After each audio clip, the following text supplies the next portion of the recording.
So depending on what fuses you've got fitted into which different model, pulling the fuse for the radio to reset it, it could be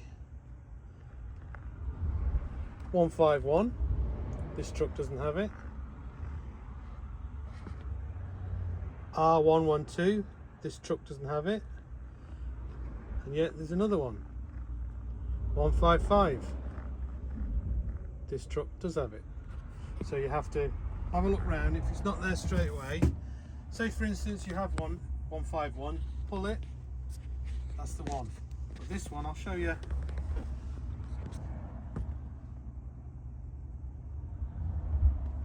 155. Let's see if I can. Didn't show. I'm going to open the door. Sorry about this. Try and get it in focus for you. So your 151 should normally be over here, but this has got a 155.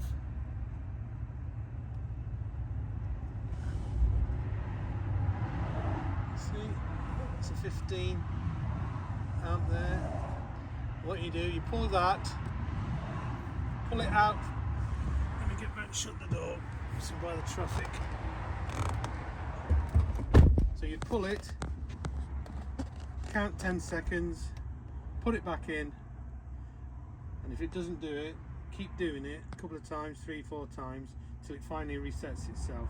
But you've got to give it the 10 seconds where it's dead, in effect, to reboot. Thanks for watching. Please like and subscribe and click on the bell notification button for more. It all helps with the YouTube algorithm. So normally 151 over here hasn't got it. There's another one down here hasn't got it. But this one is 155, 15 amp. So if your normal reboot doesn't work, then you can always try that, pulling the fuse. Okay, thanks for watching. Catch you again later.